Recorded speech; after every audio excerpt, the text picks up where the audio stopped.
O que? Você ainda acha que bruxaria, feitiçaria e magia é a mesma coisa? Nananina, não. Não é a mesma coisa. É disso que eu vou falar agora.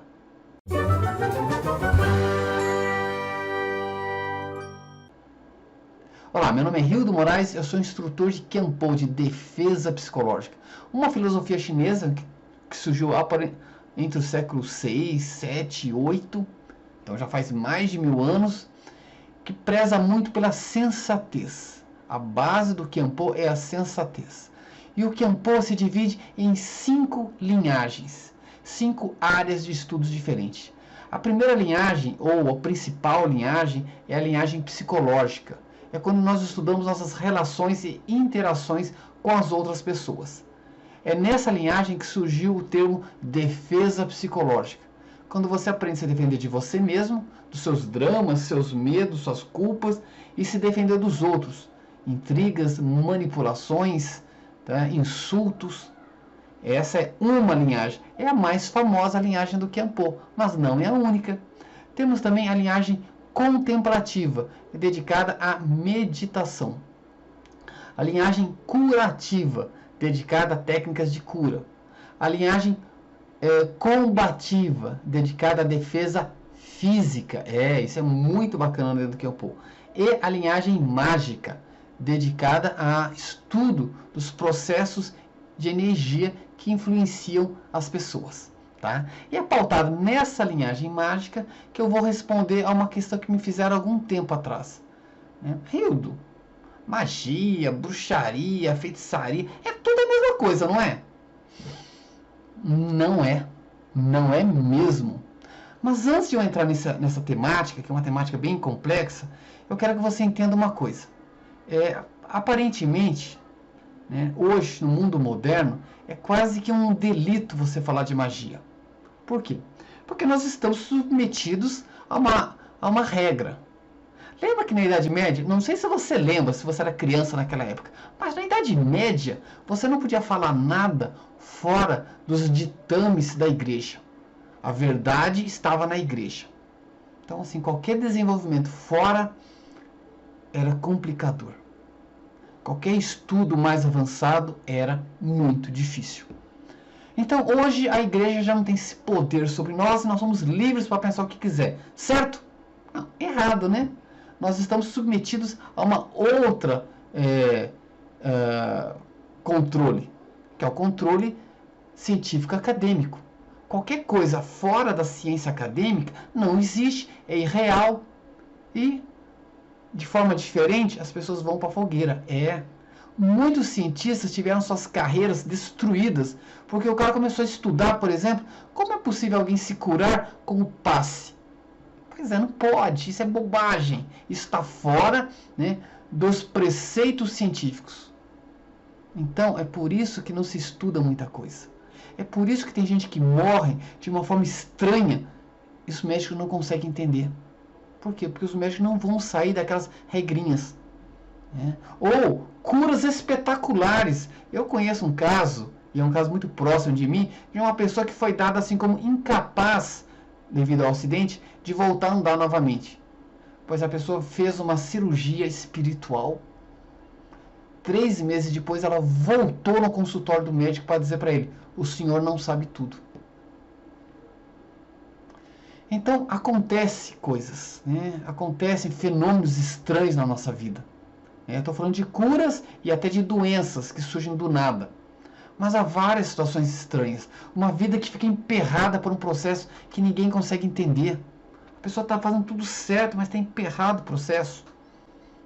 Pessoas que repentinamente se apaixonam por alguém que até então não gostava e agora se vê vinculado emocionalmente a essa pessoa. Então existem muitas coisas que não são estudadas. Por quê? Porque temos regras, Assim como a Idade Média tinha que baixar a cabeça para a igreja, hoje nós temos que baixar a cabeça para a ciência. Tanto a igreja como a ciência cumprem um papel muito importante na nossa vida. Porém, existe algo que vai fora dessas duas áreas, que é a área da magia. E é a área que explica os fenômenos de uma forma extremamente nova, diferente do convencional. Para a magia não existe nem milagres. Andar sobre as águas não é um milagre. Curar uma pessoa com a imposição da mão não é um milagre. Orar para uma pessoa se curar não é um milagre. A magia entende que existem forças por trás disso, e por isso que a magia é conhecida também como ciência oculta. Ou seja, é uma ciência, ela tem suas regras, só que uma visão muito ampla do ser humano e da natureza. Tá certo? Então, nós concebemos que existem muitas coisas mágicas que acontecem no mundo. Porém, as pessoas não se dão ao cuidado de perceber isso. E tem outra questão que eu quero que você entenda. O que faz com que muitas pessoas não queiram saber de magia, ou pelo menos reconhecer que ela existe? Uma é o excesso de fraudes que existe nesses processos mágicos. A pessoa confunde magia com mágica de circo. Ah, o grande mágico faz tal coisa. Isso é mágica. Mágica é um truque, é ilusionismo. É óbvio que aquilo ali é feito para brincar, não é real. Então a pessoa pensa que magia e mágica é a mesma coisa, então é apenas uma fraude. Eu sei que em toda a área há fraudes, inclusive na área mágica. Tem gente que ganha fortunas oferecendo serviços que não são reais, tá? Mas a magia não tem nada a ver com mágica de circo. Não tem nada a ver com hipnotismo, com ilusionismo, tá certo? A magia também, gente, não é macumba, não é pacto com o diabo. Eu sei, essas coisas fazem parte da magia, mas a magia é muito mais ampla que isso. E seria uma lástima você reduzir magia à feitiçaria, à bruxaria, a pacto com o diabo, a invocação de espíritos. Tudo isso é um arcabouço de conhecimento da magia, mas isso não define a magia. Da mesma forma, é muito inocente algumas pessoas que querem aprender magia achar que é fácil aprender magia. Gente, nós temos poucos materiais bons escritos sobre magia. Eu sei que da década de 60 para cá virou uma onda escrever sobre magia, todo mundo é mago, e na internet está cheio de coisa loucas, absurdas, e para quem não tem base nenhuma, entra de gaiato nessas histórias. Gente, tirem da cabeça a ideia de ser um Harry Potter. Não é assim que funciona a magia. Tá? Não é um estudo que você senta, alguém te dá fórmulas mágicas e está tudo bem. Magia é todo um processo extremamente complexo. Tanto é que no Qianpo é a linhagem mais complicada que tem. Mais complicada. Tá? Eu estudei quase 6 anos dessa linhagem. Falei, puxa, vai dar muito trabalho.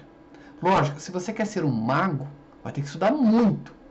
Mas a magia, gente, é igual ao exercício físico. Não faz bem fazer exercício físico? Conhecer, praticar um pouco? Faz bem. É saudável conhecer, né? Ter uma rotina de educação física, etc. Agora, se você quer ser um atleta, você tem que se dedicar muito. A mesma coisa acontece com a magia. É bacana você conhecer um pouco da magia, até porque desmistifica algumas coisas, te dá condições de não ficar à mercê de muitas coisas. Agora, se você quer ser um mago, vai ter que se dedicar muito a isso. Tá? Muito. Eu me dediquei até um certo ponto que eu vi, olha, até que me basta. E o que eu sei já me ajuda em muita coisa. Por exemplo, eu dou um curso chamado Defesa Energética. Porque eu percebi o seguinte, eu não vou me dedicar a estudar magia se eu não souber me defender da magia. Tá? Então, eu aprendi a me defender na prática e fiz um curso, montei um curso que está no meu site. Você pode aprender a defesas. Isso é uma coisa legal, isso tem a ver com magia, mas é um pedacinho da magia. Tá certo? Então, estudar magia é uma coisa muito complexa, mas entendê-la não é tão complexo assim. E é isso que eu quero, nesse vídeo, passar para vocês. Uma visão melhor de magia. Para ficar mais claro para você o que é e o que não é magia. Mas antes de continuar, peço que deixe seu joinha. É muito importante para o canal. E se não é inscrito, inscreva-se. E vamos adiante. Eu vou usar uma explicação de um grande mago do século XIX, chamado Papi, ou em português, Papus. ele explica a magia usando essa imagem. Olha que impressionante. Aqui você está vendo um cocheiro, né, com suas rédeas, guiando um cavalo que move a carruagem. O que ele quis dizer com essa imagem, e isso me impressiona muito pela didática, é o seguinte: o que é a magia? A magia é quando um sujeito que detém a vontade, afeta uma força desconhecida para as pessoas comuns, e afeta essa força através de um conhecimento, e essa força move a matéria, afeta a matéria. Então veja, eu quero fazer uma cura, eu tenho essa vontade, e eu conheço um método, que pode ser uma oração, que afeta um tipo de energia, que afeta o indivíduo doente. Então a magia para a Papi é afetar a matéria através de uma força que se domina por um conhecimento e pela vontade. Eu acho realmente impressionante a percepção desse mago ao usar a carruagem para explicar magia, porque é exatamente isso que acontece em todos os meios. Eu tenho vontade, eu quero conhecer algo, um futuro. Olha a magia adivinhatória. Eu conheço um método, por exemplo, tarô. O tarô mexe com uma energia que afeta a matéria. Que matéria que ele afeta? A minha percepção. Então, graças a esse procedimento mágico, eu consigo, por exemplo, saber de algo. Tá? Como que as pessoas fazem, por exemplo, o mal? Né? Se faz mal com magia? Claro que se faz, né? Daqui a pouco eu vou falar sobre isso. Ora, eu tenho a vontade que fulano fique doente. Eu tenho a vontade, eu tenho um conhecimento, um método de invocar, por exemplo, alguma entidade. Essa entidade é a força que vai afetar o fulano. Pronto. Então, gente, tenham essa imagem em mente, e essa imagem vai explicar muita coisa sobre o que é magia. Isto é magia. Porém, eu gosto também da explicação de um mestre do próprio Kempo. Observe. E eu gosto muito dessa definição de magia feita pelo mestre Li no início do século XX, quando ele diz, né, sobre a magia. Trata-se de uma ciência que compreende e manipula a fundo o poder da natureza e que está oculta à maioria das pessoas, e deve se manter assim para que todos não façam mau uso dela. Bem, agora que você teve uma noção sobre o que é magia, veja, isso aqui é uma mini aula, gente. Eu tenho um curso sobre introdução à magia.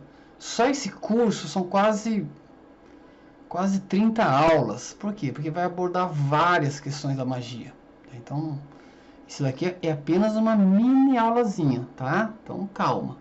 Você entendeu o que é magia, que é manipular forças. E agora eu vou explicar para vocês e dar a resposta àquela pergunta: magia, bruxaria e feitiçaria é a mesma coisa? Como você já deve estar pensando, não é. Então vamos começar com a feitiçaria. Vamos começar então com os feiticeiros, são os primeiros manipuladores de magia. Feiticeiros ou feiticeiras são palavras que numa primeira definição ela tem um teor pejorativo. Por quê? Porque geralmente as pessoas associam feiticeiros com usuários de magia sem ética.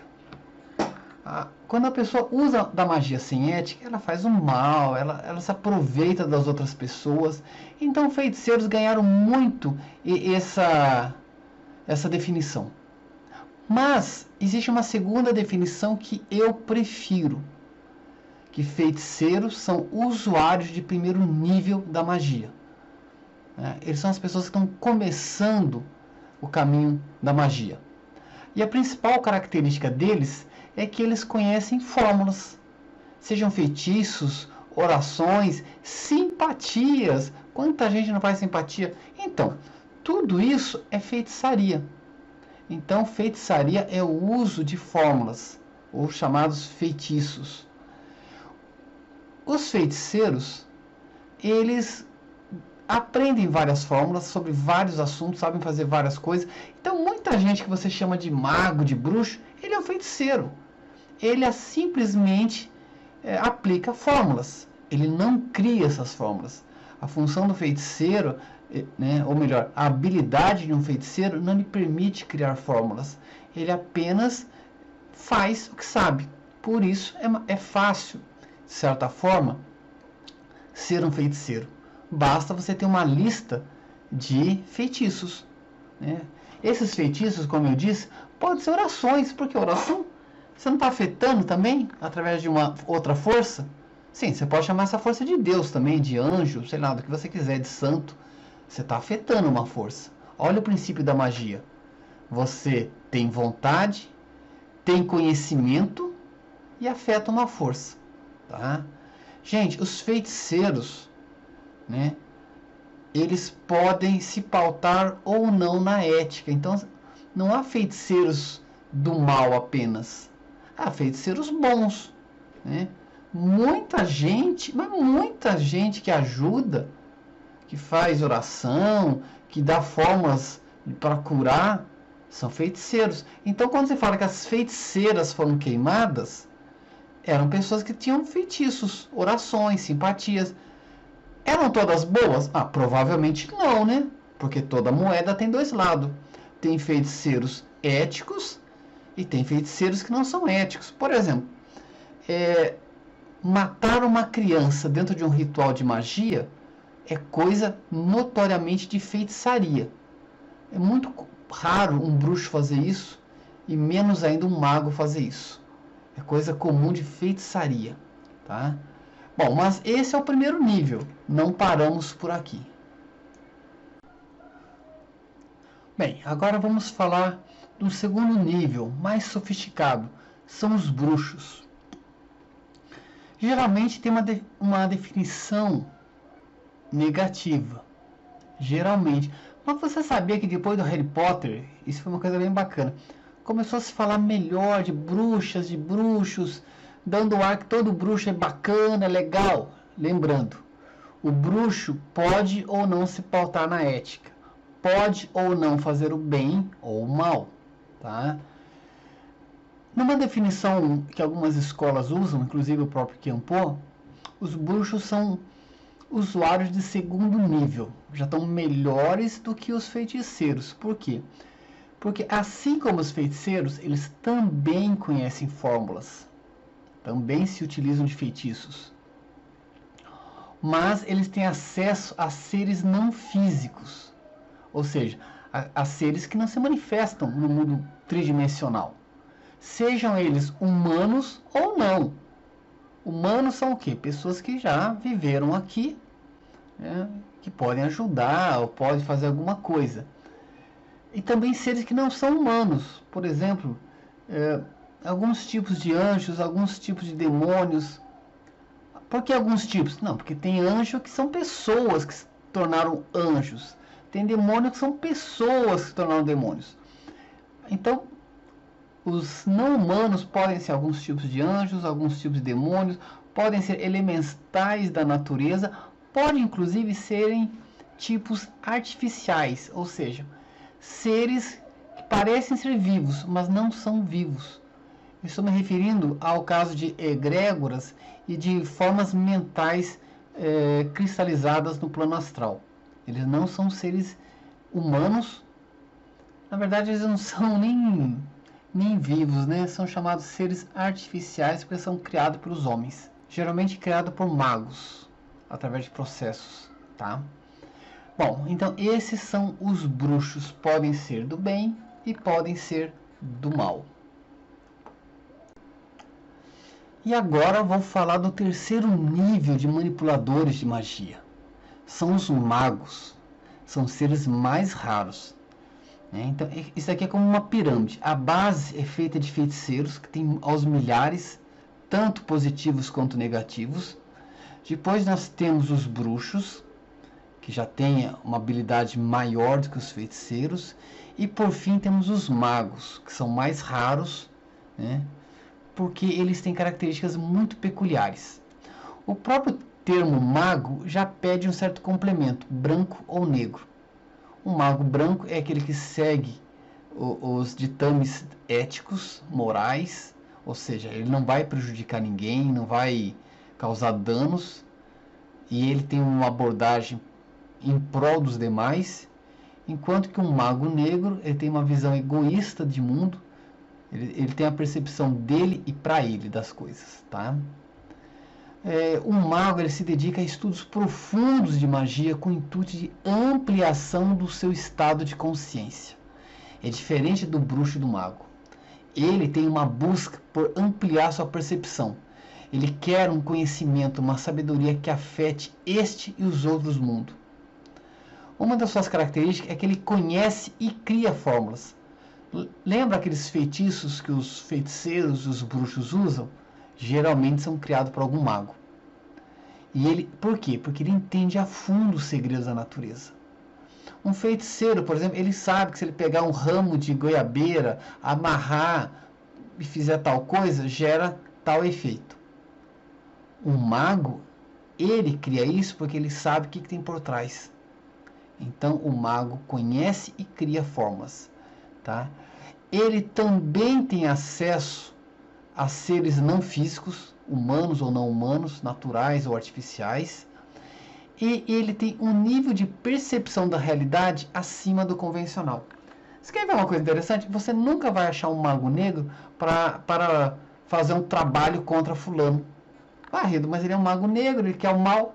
Ah, mas o mago negro não está nisso. Isso é comum entre bruxos e feiticeiros. O mago negro não está ali na esquina fazendo trabalho pago. O mago negro não é escravo de ninguém. Por quê? Porque sua visão de realidade é diferente da nossa. Tá? O mago negro e o mago branco são seres em níveis diferentes do convencional. Tá? E ambos estão trabalhando e estudando profundamente. Difere muito de um feiticeiro e de um bruxo. Eles têm uma percepção de mundo muito diferente do nosso. Geralmente eles transitam entre os dois mundos, o mundo físico e o mundo espiritual. Tá? O mago negro pode até fazer um negócio para ganhar dinheiro, mas o foco dele já não é esse. Então, essa é as diferenças entre bruxos, feiticeiros e magos. Bom, vocês entenderam então, né? De uma forma simples. Eu sei que tem gente que vai me criticar, mas você não falou tudo. Não, não dá para falar tudo, meu querido. Isso aqui é uma mini aula, é um vídeo pequenininho. Muitas das pessoas que estão assistindo nunca ouviram falar disso, e já tem gente desesperada, que esse negócio é do cão. Isso é do cão, do gato, do camelo, do bode, é de todo, é da natureza. Magia é uma coisa da natureza, tá? Conhecer a magia transforma você num mago. Eu não sei se você estava na época que Jesus nasceu, mas quem foi visitá-lo?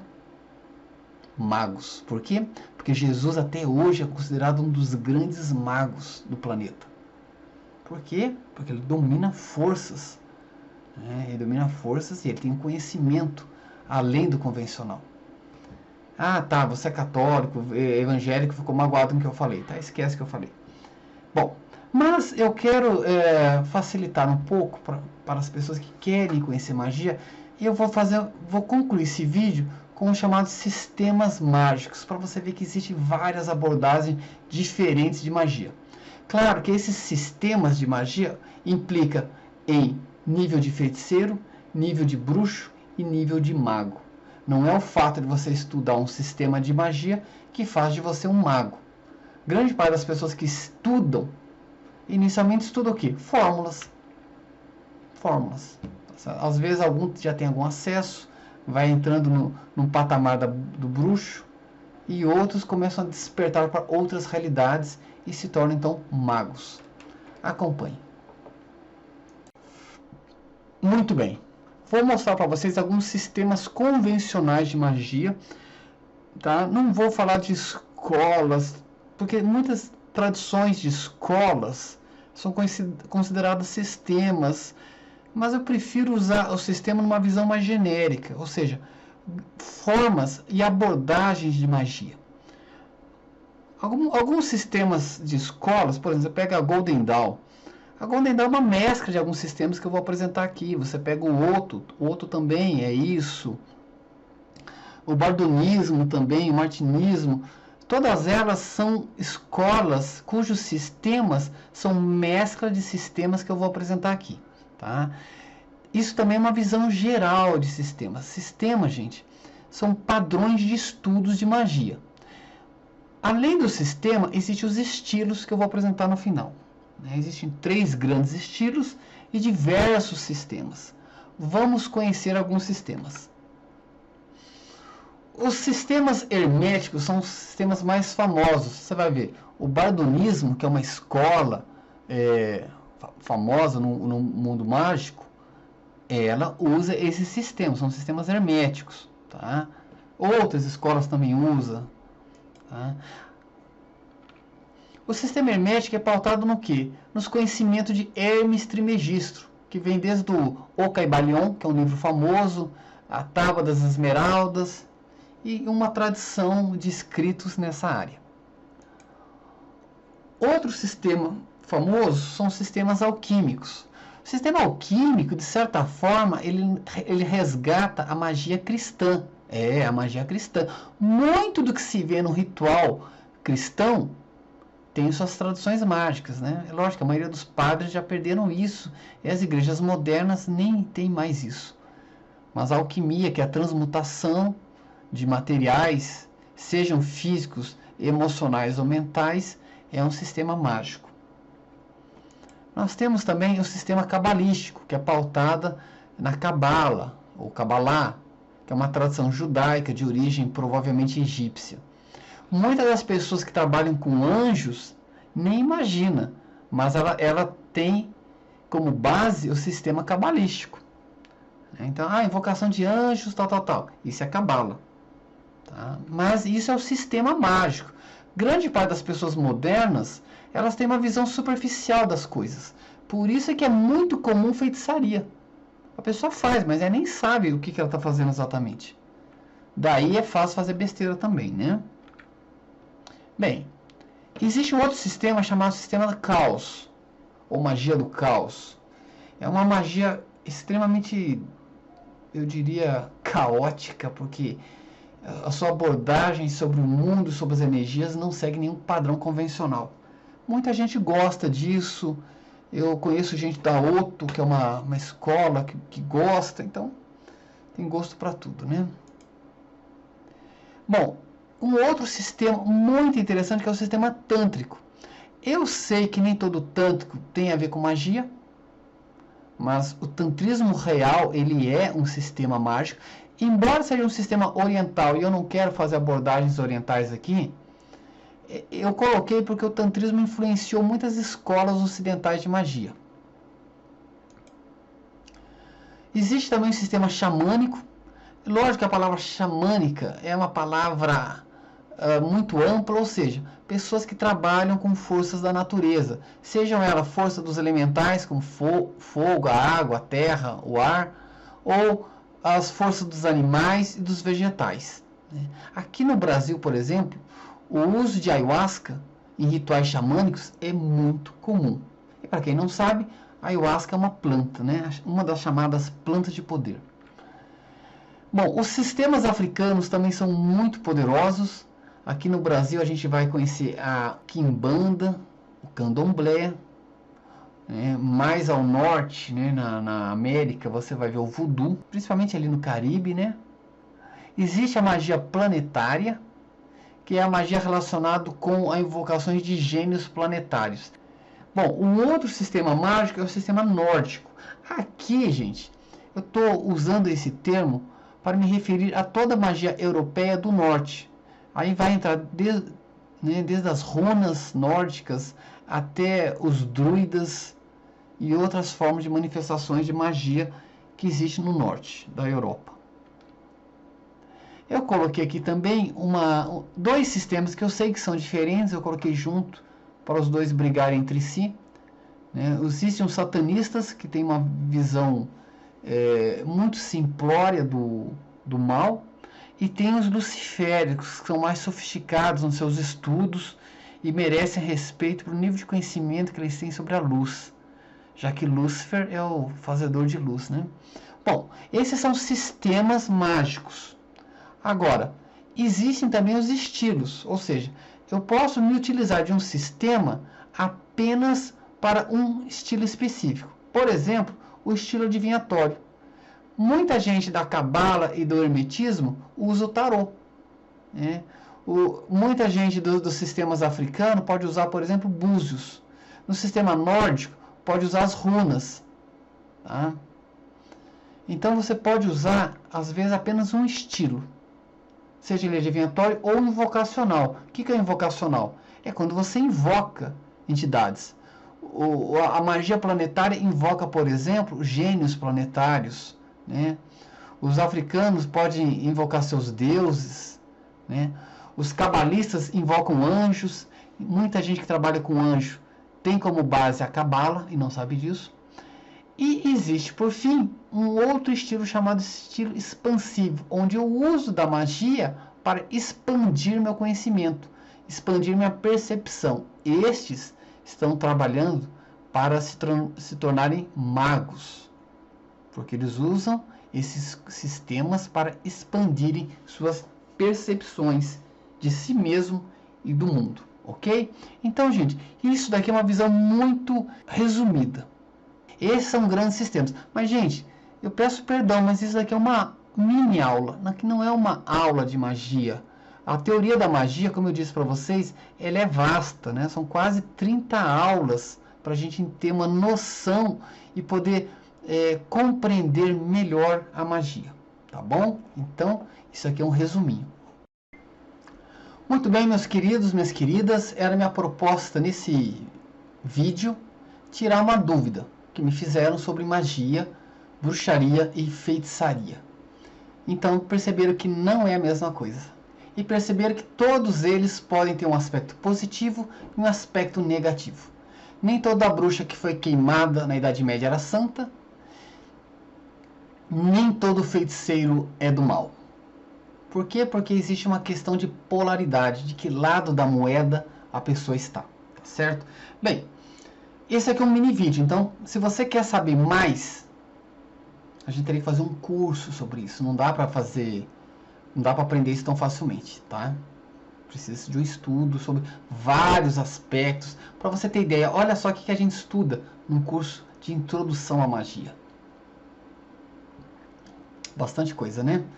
Então, é estudo. Meus queridos, minhas queridas, se vocês tiverem alguma dúvida, por favor, deixe nos comentários. Tá? À medida do possível, vou responder todas as dúvidas sobre esse tema, ok? Um grande abraço a todos e até mais. Obrigado se você deixou um joinha, é importante para o canal, muito importante. Até mais.